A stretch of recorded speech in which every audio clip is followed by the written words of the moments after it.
Aku menikah dengan keyakinan sederhana bahwa cinta yang diperjuangkan akan dijaga seumur hidup. Di hari akad itu, matanya menatapku penuh kepastian. Tangannya menggenggam tanganku, erat, seolah berkata tanpa suara, "Tenang, aku tidak kemana-mana." Ia mengucapkan janji setia dengan suara yang tidak bergetar. Aku menangis, bukan karena ragu, melainkan karena percaya. Aku menyerahkan hidupku padanya, waktuku yang paling jujur, doaku yang paling sunyi, dan kepercayaanku yang paling rapuh. Aku percaya rumah tidak butuh banyak kunci jika penghuninya saling menjaga. Aku percaya cinta tidak perlu penjagaan berlebihan jika niatnya lurus. Aku percaya, karena saat itu aku ingin percaya. Namun baru sekarang aku mengerti bahwa tidak semua janji diucapkan untuk dijaga. Sebagian diucapkan hanya agar dipercaya. Di balik janji yang terdengar suci, ternyata ia menyisakan satu pintu. Bukan untuk udara, bukan untuk cahaya, melainkan untuk orang lain masuk tanpa izin. Dan aku belajar satu hikmah pahit di awal pernikahan ini, bahwa kepercayaan adalah anugerah, namun kebijaksanaan adalah penjaganya. Aku belum tahu saat itu bahwa cinta yang tidak disertai tanggung jawab akan menjelma luka yang paling sunyi. Awalnya hanya hal kecil, hal-hal yang sebenarnya tidak pantas disebut pengkhianatan, tapi cukup untuk membuat hati seorang istri terusik pelan-pelan. Ponselnya tak pernah lepas dari genggaman. Jika aku mendekat, layar cepat ia padamkan. Jika aku bertanya, ia menjawab singkat, seolah lelah, padahal belum apa-apa. Senyumnya sering muncul, tapi bukan untukku. Ia pulang larut malam, membawa tubuh letih dan kata-kata yang sama setiap hari. Kerjaan lagi banyak, target lagi dikejar. Aku capek, besok aja ya ceritanya. Aku mengangguk, bukan karena aku tidak ingin tahu, tapi karena aku ingin menjadi istri yang tidak merepotkan. Di dalam hatiku ada suara kecil yang bertanya, sejak kapan lelah membuat seseorang menjauh dari rumahnya sendiri?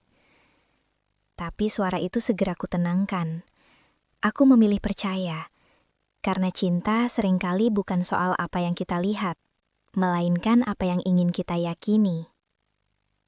Aku belajar satu hal pahit di fase ini, bahwa tidak semua kecurigaan itu berisik. Sebagian datang dengan langkah halus, menyamar sebagai pengertian dan kesabaran. Aku berkata pada diriku sendiri, pernikahan butuh kepercayaan, dan itu benar. Namun aku lupa satu hikmah penting. Kepercayaan tidak pernah dimaksudkan untuk membungkam hati yang sedang memberi peringatan. Aku tidak bodoh, hanya terlalu setia pada versi cinta yang kupeluk dengan mata tertutup. Dan kini, aku mengerti. Kadang bukan karena kita tidak melihat tanda-tanda, melainkan karena kita takut kehilangan jika harus mengakuinya sejak awal. Hati seorang istri tidak pernah bodoh. Ia hanya sering dipaksa diam oleh cinta yang terlalu ingin percaya. Aku mulai merasa sendiri, padahal setiap malam aku tidur di ranjang yang sama dengannya. Jarak itu tidak terlihat, tapi terasa, seperti dinding tipis yang perlahan tumbuh di antara kami. Aku mencoba bicara, ia menghindar dengan lelah yang dibuat-buat. Aku bertanya dengan lembut. Ia menjawab dengan nada tinggi, seolah aku yang bersalah karena ingin tahu. Disitulah aku belajar satu hal pahit. Pengkhianatan jarang datang dengan kebencian.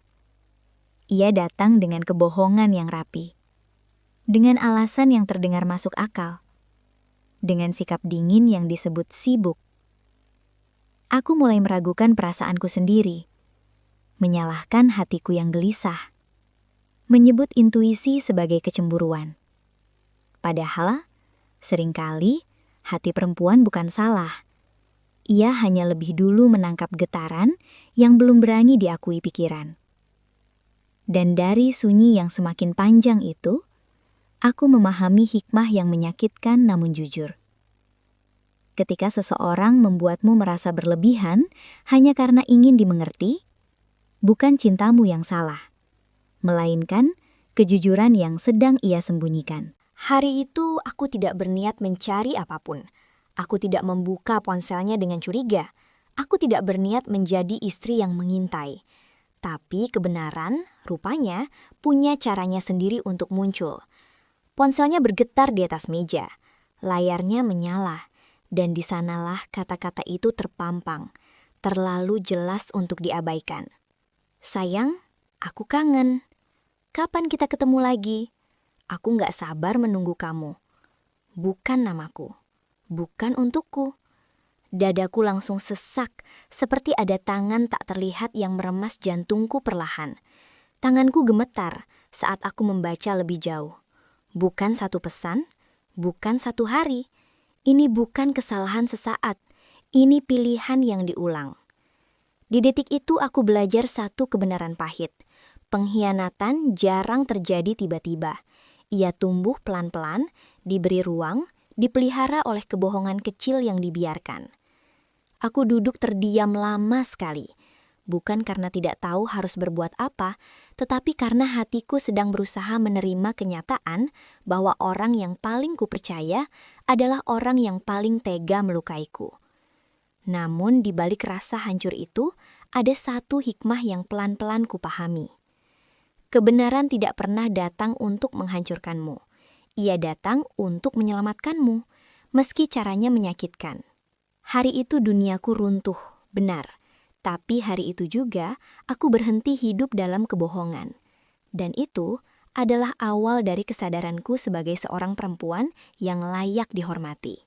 Ia menangis di hadapanku. Tangannya gemetar, suaranya pecah. Aku hilaf, aku salah. Maafin aku. Air matanya jatuh seperti hujan yang terlambat. Bukan karena cintanya kembali, tapi karena ketakutannya kehilangan kenyamanan. Aku mendengarnya bicara panjang. Tentang tekanan, tentang godaan, tentang janji untuk berubah. Tapi di dalam dadaku, ada satu kesunyian yang tidak bisa ditembus kata-kata. Karena pengkhianatan bukan hanya soal tubuh yang tersentuh orang lain. Pengkhianatan adalah keputusan sadar untuk berbohong, untuk menyembunyikan, untuk mengkhianati kepercayaan yang diberikan sepenuh hati. Saat itu aku belajar satu hikmah penting.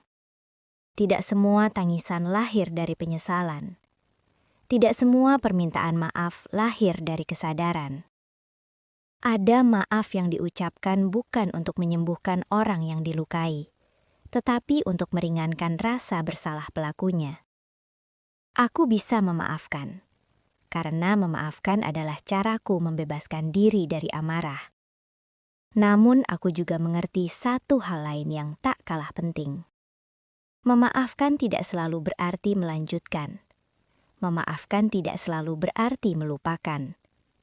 Kadang, memaafkan adalah cara paling lembut untuk mengatakan, aku memilih diriku sendiri. Dan malam itu, aku tidak membenci suamiku yang mengkhianati. Aku hanya berduka atas cinta yang pernah kupercaya, namun tidak pernah benar-benar dijaga. Aku mencoba bertahan. Bukan karena aku tidak terluka, tapi karena aku dibesarkan dengan keyakinan bahwa istri yang baik adalah istri yang kuat menahan segalanya. Aku berkata pada diriku sendiri, ini ujian. Semua rumah tangga pasti punya luka. Mungkin aku harus lebih sabar. Aku bertahan demi pernikahan yang sudah terlanjur diikrarkan. Demi nama baik keluarga.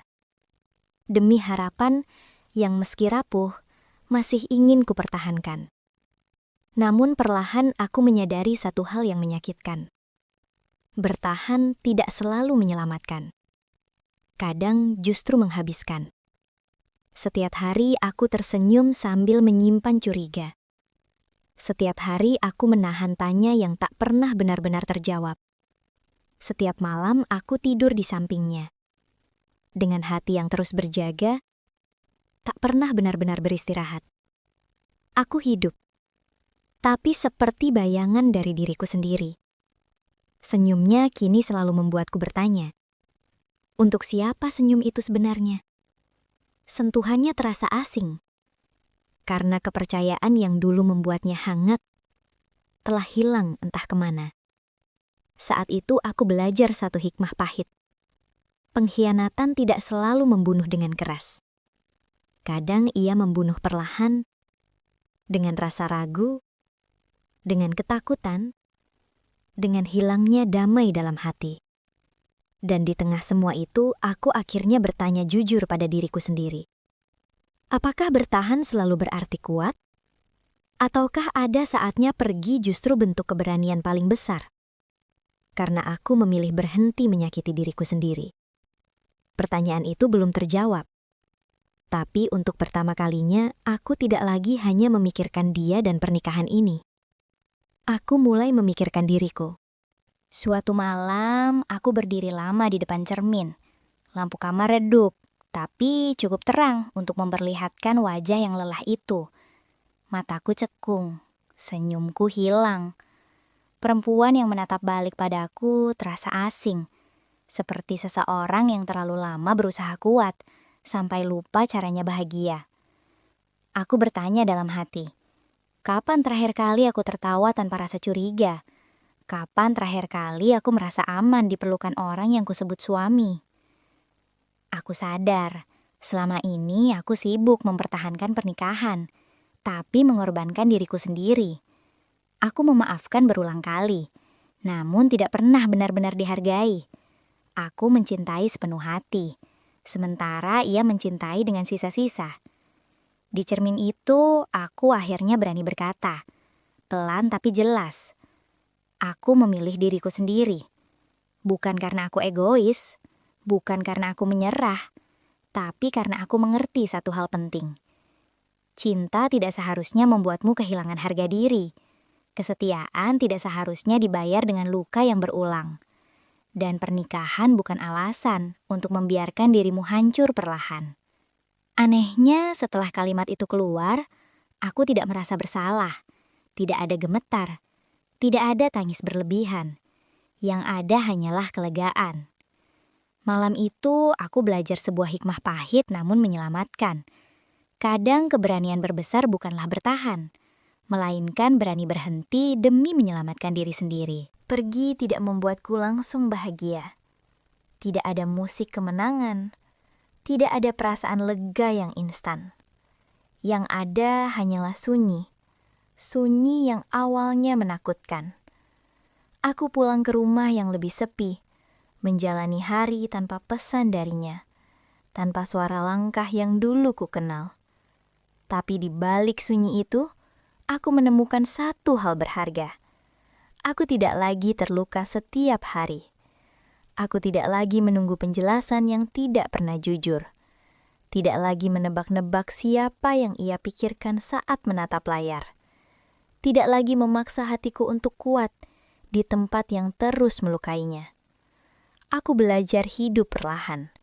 Belajar duduk sendiri tanpa merasa ditinggalkan. Belajar tertawa tanpa takut akan disalahartikan. Belajar tidur tanpa mimpi buruk tentang pengkhianatan. Dan yang paling penting, aku belajar percaya bahwa aku tidak rusak. Pengkhianatannya bukan bukti bahwa aku kurang setia. Bukan tanda bahwa aku gagal menjadi istri. Bukan alasan untuk membenci diriku sendiri. Pengkhianatannya adalah cermin kegagalannya. Gagal menjaga janji, gagal menghormati cinta, gagal bertanggung jawab atas pilihan. Aku tidak kehilangan apapun saat pergi. Justru aku menyelamatkan sesuatu yang nyaris hilang. Harga diriku sendiri. Karena cinta yang sejati tidak membuat kita merasa kecil. Dan pernikahan yang sehat tidak memaksa seseorang mengorbankan jiwanya demi bertahan. Pergi bukan kekalahan. Pergi adalah bentuk keberanian saat bertahan hanya berarti hancur perlahan. Dan di titik itu, aku akhirnya mengerti. Meninggalkan pengkhianatan bukan kegagalan cinta. Itu adalah kemenangan untuk diri sendiri. Dari pernikahan itu, aku belajar hal-hal yang tidak pernah diajarkan di buku manapun. Aku belajar bahwa cinta tanpa hormat akan selalu melukai, seindah apapun awalnya. Karena cinta sejati tidak membuatmu meragukan nilai dirimu sendiri. Tidak membuatmu terus bertanya, apa aku kurang?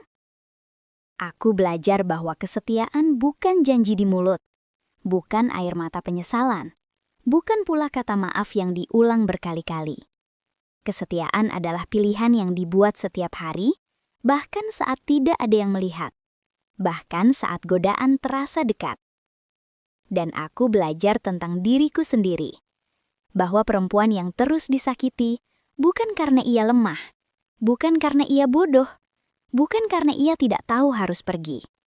Ia bertahan karena hatinya terlalu tulus, karena ia percaya cinta bisa menyembuhkan segalanya.